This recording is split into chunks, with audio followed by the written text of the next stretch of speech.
Pure agent. Yes sir. Pure agent का हम लोग जैसे कि टॉपिक अब समझ रहे थे, इसी को हम लोग कंटिन्यू करेंगे। तो प्योर एजेंट में है क्या? प्योर एजेंट जैसा कि अभी तक हम लोगों ने यहाँ तक तो समझ लिया, जो मैं आपको एक्सेल पे समझाने की कोशिश कर रहा था एक छोटी सी स्टोरी के साथ, कि यहाँ पे एक्स वाई जेड, यहाँ पे जो अनीशा है वो as an X Y Z के प्योर एजेंट की तरह काम करे। और जब भी आप प्योर एजेंट की तरह अगर कोई भी ट्रांजेक्शन अगर आपने किया है तो वो वैल्यू ऑफ सप्लाई में शामिल नहीं होती है। लेकिन अगर आपने एक्स वाई जेड के अगेंस्ट कोई भी अगर इस तरह की अगर ट्रांजेक्शन किया एक्स वाई जेड कंपनी के लिए, लेकिन आपने कुछ चीज़ों का आप लोगों ने ध्यान नहीं दिया, इन द सेंस क्या, फॉर एग्जांपल आपने उनसे रिटर्न स्टेटमेंट नहीं लिया, या फिर कह लो आपने जो भी खरीदारी किया उनके लिए और उसमें कुछ भी मार्जिन उसमें ऐड कर दिया, तो वो पूरी की पूरी वैल्यू सप्लाई में शामिल हो जाएगी। तो यहाँ पे जो जीएसटी कटनी थी, मैंने यहाँ पे ऐड नहीं किया, इस जीएसटी कटनी थी इस सॉफ्टवेयर की वैल्यू के ऊपर भी, और finally total value of supply हो जाएगी ये, और जीएसटी हो जाएगी 30,600। तो बिल पे देखो इतना फर्क पड़ेगा, कहाँ 1,95,000 का बिल, कहाँ 2,06,000, कहाँ 30,600 रुपये जीएसटी देनी पड़ेगी, और यहाँ पे 27,000 रुपये जीएसटी देनी पड़ेगी एज अ प्योर एजेंट। मेरे ख्याल से कंसेप्ट समझ में आ गया होगा। अगर ये कंसेप्ट समझ में आ गया तब आपको थ्योरी बहुत ही ईजिली समझ में आएगी। तो चलिए अब थ्योरी आप समझते हैं। तो देखिए थ्योरी में क्या दिया हुआ है। Pure agent. Notwithstanding anything contained the provision of this chapter, the expenditure of or cost incurred by a supplier as a pure agent of the recipient of supply shall be excluded. कि अगर आपने कोई भी pure agent की तरह कोई अगर transaction किया है, कोई भी सप्लाई की है, शैल बी एक्सक्लूडेड, वो एक्सक्लूड कर दी जाएगी, हटा दी जाएगी from the value of supply, वो वैल्यू ऑफ सप्लाई से हटा दी जाएगी। हाँ लेकिन इसके लिए, सर हाँ बोलो। जीएसटी वाली अमाउंट है वो पे कौन करेगा? गवर्नमेंट को एक्सवाईजेड कंपनी करेगी या फिर असिस्टेंट ये अनिशा करेगी? अनीशा वो अब चार्ज कर रही है फीस, ठीक है ना, वो कंपनी से फीस चार्ज करेगी, उस पर गवर्नमेंट को देगी। और ऐसे केस में ये भी हो सकता है कि अगर सपोज करो अनीशा कहती है कि नहीं ठीक है आप ही जीएसटी दे दो, इन द सेंस क्या होता है, कंपनी ही जीएसटी दे सकती है रिवर्स चार्ज के तहत। बात समझे? Yes sir. दोनों में से कोई भी दे दे, कई यस जगह ऐसा ऑप्शन दे, जैसे याद है गुड्स ट्रांसपोर्ट एजेंसी, याद है हम लोग पढ़े थे, जीटीए की सर्विस। जीटीए की सर्विस यस सर। क्या है, जीटीए की सर्विस जो थी उसमें क्या था, रिवर्स चार्ज लगता था। अब मान लो मैं ट्रांसपोर्टर हूँ, मैं अगर किसी इंडिविजुअल का सामान इधर उधर कर रहा हूँ, या सोल प्रोप्राइटर का सामान इधर उधर कर रहा हूँ, और उससे मैं भाड़ा वसूल रहा हूँ, तो मैं तो उससे जीएसटी चार्ज करूंगा, है ना। लेकिन अगर यही कोई बड़ी मान लो गैलेंट का कोई ट्रांसपोर्ट का सामान मैं इधर से उधर कर रहा हूँ, और तो उस केस में गैलेंट खुद ही जीएसटी दे देगी, वो हमें भाड़ा सिर्फ देगी, वो हमें जीएसटी, वो as a reverse charge GST government को दे देगी। बात समझे कि नहीं समझे? गवर्नमेंट को देखो जीएसटी जानी है, चाहे मैं दूँ चाहे वो दो। Yes sir. और नॉर्मली जो फीस बनाता है सीए हुए, जो भी फीस बनाएगा सीए तो भाई देगा ही देगा, वो तो जीएसटी अपना प्रॉपर देता है, कोई टेंशन नहीं। जितने भी फीसेज होती है उस पर जीएसटी चार्ज करेगा बस। तो यहाँ देखो दे रखा है, if the following condition are satisfied, तभी तभी वो सप्लाई एक्सक्लूड की जाएगी और एज अ प्योर एजेंट माना जाएगा। सर पहला नंबर पॉइंट क्या भाई, जो कुछ पॉइंट मैंने आपको बताए थे, the supplier act as a pure agent, supplier जो है वो प्योर एजेंट की तरह काम किया है, जैसे यहाँ पे Anisha as a pure agent काम कर रही थी of the recipient of supply when he or she makes the payment to the third party unauthorized by such recipients। जो भी ट्रांजेक्शन किया है, जो भी सप्लाई किया है, उससे पहले रेसिपिएंट बताओ, यहाँ पे जो टैली सॉफ्टवेयर जो खरीदा गया था, टैली सॉफ्टवेयर किसके लिए खरीदा गया था? टैली सॉफ्टवेयर एग्जैक्टली खरीदा किसने था, अनीशा ने कि एक्स वाई जेड कंपनी ने?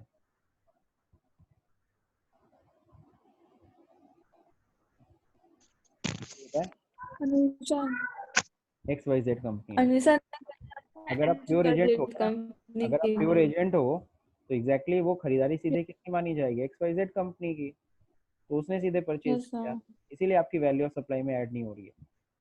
और नीचे के केस में क्या, यहाँ कुछ गड़बड़ी हुई यहाँ पे, तो यहाँ पे क्या माना गया कि यहाँ पे Anisha as a pure agent नहीं है, यानी कि यहाँ पे सॉफ्टवेयर किसने खरीदा था, पहले अनीशा ने, फिर अनीशा ने किसको बेचा, एक्स वाई जेड को। अब कुछ कुछ समझ में आ रहा होगा। अब देखिए यहाँ पे दे रखा है क्या, the payment made by the pure agent on behalf of the recipient, जो भी पेमेंट कर रहा है प्योर एजेंट, किसके बिहाफ में? रेसिपिएंट के बिहाफ में, क्योंकि वो अपने लिए परचेजिंग तो किया नहीं है, अपनी कंपनी के लिए, जिसके भी जो भी क्लाइंट है उसके लिए परचेजिंग किया है, of supply shall be separately indicated in the invoice issued. जब भी इनवॉइस बनाएगा, जैसे अनीशा ने इनवॉइस बनाया तो उसको सेपरेटली इंडिकेट किया कि भाई देखो मेरी तो फीस इतनी है, जो सॉफ्टवेयर खरीदा था उसकी प्राइस ये है, issue to the pure agent to the recipient of the service. यानी उस बिल में उसको अलग से उस चीज को मेंशन करना है।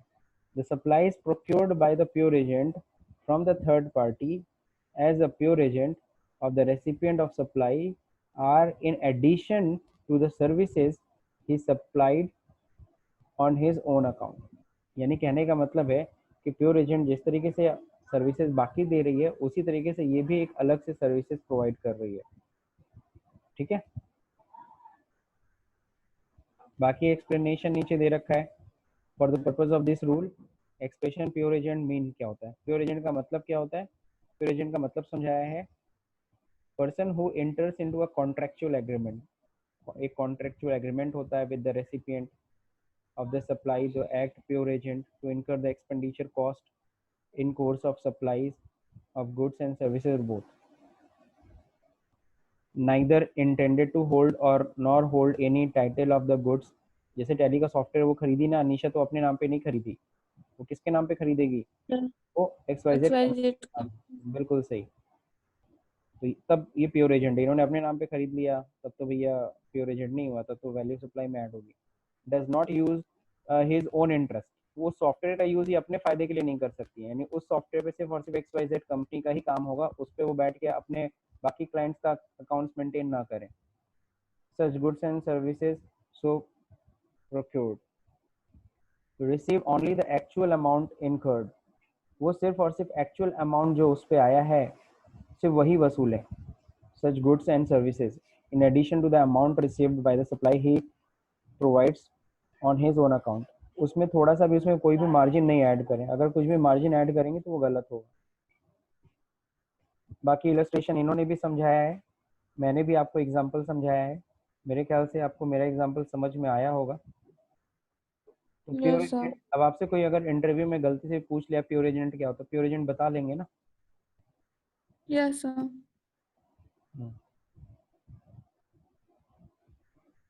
तो pure agent basically value of supply के लिए इंपॉर्टेंट है समझना कि वैल्यू ऑफ सप्लाई में इंक्लूड होगा कि नहीं होगा। तो मैं चाहता हूं कि आप ये जो थियरी है ना इसके एक स्क्रीनशॉट ले लो, प्योर एजेंट की आप स्क्रीनशॉट ले लो, मुझे थोड़ा सा ऊपर कर देता हूँ। हाँ अब ले लो स्क्रीनशॉट।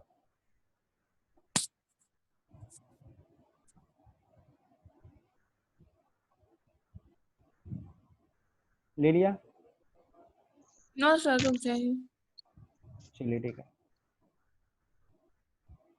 तो प्योर एजेंट आप लोगों ने कवर कर लिया। अब आगे बढ़ते हैं हम लोग।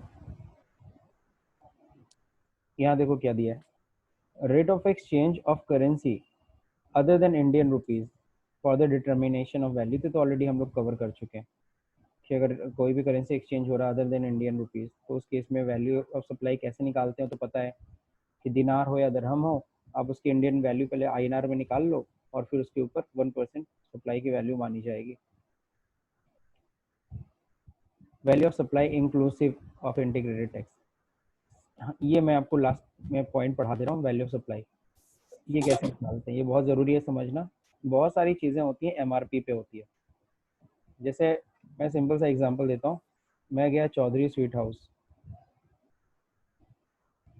ठीक है, वहाँ मैंने एक ऑर्डर दिया बर्गर का, ठीक है ना, वो बर्गर का उसने कितना रुपये चार्ज किया, 60 रुपीज़ चार्ज किया, ठीक है। तो उसने बर्गर का मेरे से कितने चार्ज किया, 60 रुपीज़ चार्ज किया। अब 60 रुपीज़ चार्ज कर दिया मैंने, वो बिल पे भी कर दिया, मैं आ गया। अब मेरे को जानना है इस 60 रुपये का जो मैंने बर्गर खरीदा इस पे, इसमें एग्जैक्टली बर्गर का क्या वैल्यू और उसमें मैंने GST कितना दिया है, तो कैसे निकलेगा?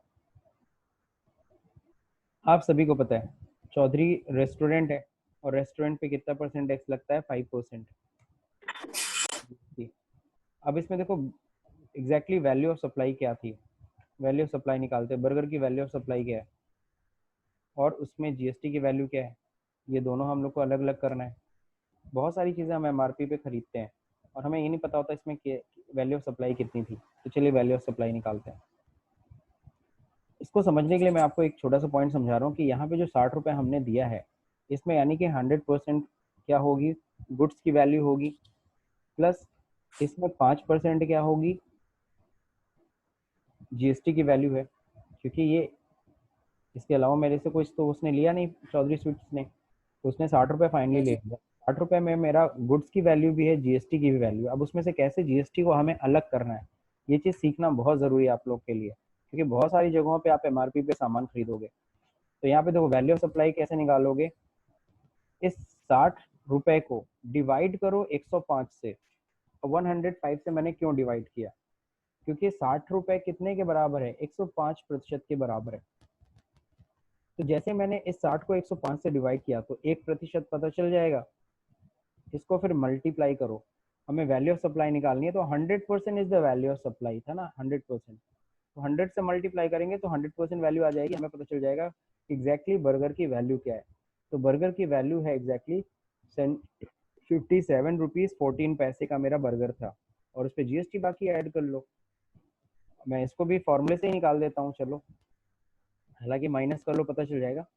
60 rupees divided by again 105 multiply. इस बार बताओ क्या करेंगे, क्योंकि मुझे जीएसटी की वैल्यू जाननी है। तो इसमें जीएसटी कितना था, 5, तो 5 से मल्टीप्लाई कर दीजिए, तो ये 2 रुपीज़ 85 पैसे। तो इन दोनों को मैं क्या कर देता हूँ, मैं राउंड ऑफ कर दूँ, सॉरी कम करना है ना, ओके दिस वन। अब समझ रहे हो सब लोग। अब टोटल अमाउंट उसने क्या चार्ज किया था आपसे, यही था, प्लस 60 रुपये एग्जैक्ट आ गया। तो जब भी कोई भी चीज़ एमआरपी पे तुम खरीदे तो उस पर कैसे निकालते हो। अब तुमने सपोज करो एक पार्ले जी का बिस्किट ही खरीदते हो, अब उस पर बस ये चीज़ ध्यान रखना पार्ले जी बिस्किट पे कितना लगता है। अब तुमने आशीर्वाद का आटा खरीदा, आशीर्वाद का आटा जो तुमने खरीदा 10 kg का, सपोज करो कितने का है, या चलो 25 किलो का तुमने आटा खरीदा, कितने का है, 620 रुपये का तुमको वो पड़ा, या 650 रुपये, चलो, है ना। अब 650 रुपये तो मैंने दे दिया, अब मेरे को उसमें बताना है कि इसमें वैल्यू सप्लाई कितनी थी। लो निकल गया फटाक से, क्योंकि फॉर्मूला तो मैंने लगा था 5% पे। 619 रुपये का आटा पड़ा और 30 रुपये 95 पैसा मेरे को जीएसटी देनी पड़ी। Is that clear. तो ये वैल्यू ऑफ सप्लाई निकालने का तरीका है, लेकिन ध्यान रखना 100% गुड्स की वैल्यू, 5% टैक्स की वैल्यू। अगर 18 होगा तो 18% यानी 118 हो जाता, 12 होता तो 112 हो जाता। ये चीज़ का ध्यान रखिएगा आप लोग। तो इसी को निकालने का जो तरीका अपने बुक्स में यहाँ पे दे रखा था कि आप क्या करें, वैल्यू सप्लाई कैसे निकालेंगे, प्राइस को डिवाइड करिए 100 प्लस टैक्स रेट से, फिर मल्टीप्लाई कर दीजिए 100, तो वैल्यू ऑफ सप्लाई पता चल जाएगी। यही फॉर्मूला समझा रहा था यहाँ पे। सर अगर ये देखना हो, हेलो हाँ हाँ बोलो, क्या देखना हो। सर, अगर ये देखना हो कि सामान हम मान लीजिए 100 रुपए का परचेज कर रहे हैं और उसको हम 120 में बेच रहे हैं, तो हमको कितना % प्रॉफिट हुआ है, अरे दादा तो वो कैसे निकालते हैं? अरे प्रॉफिट नहीं, you can not assess the profit. Profit है जो डीलर होता है उसको पता होता है, वो कभी नहीं बताएगा आपको प्रॉफिट है।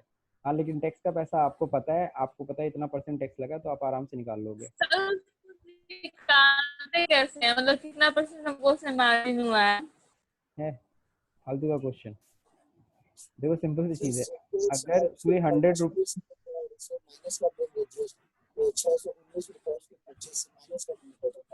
सिंपल सा, देखो परचेज सेलिंग प्राइस का डिफरेंस निकाल लो, वही तुम्हारी प्रॉफिट है। ये जो मैंने तरीका आपको बताया था,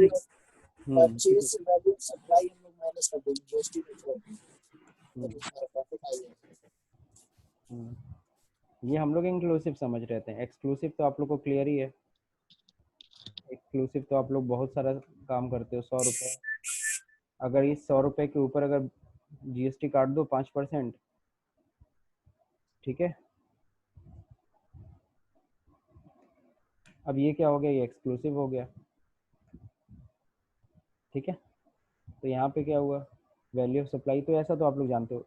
तो एक्सक्लूसिव वाले में किसी को कोई दिक्कत नहीं है, मेन प्रॉब्लम आती है इंक्लूसिव, जस्ट लाइक एमआरपी के केस में ये सिस्टम होता है। ठीक, तो मेरे ख्याल से वैल्यू ऑफ सप्लाई हम लोगों ने कंप्लीट किया है, कहीं कुछ भी नहीं छोड़ा लगभग। ओके, और एक्सपेक्ट करता हूँ कि आप लोग को ये टॉपिक समझ में आया होगा और काफ़ी फ्रूटफुल रहा। हम लोगों ने 3 टॉपिक अभी तक हमने कवर किए जो कि बहुत इंपॉर्टेंट है, अगर इनको नहीं समझा तो किसी को जीएसटी नहीं आई ढंग से।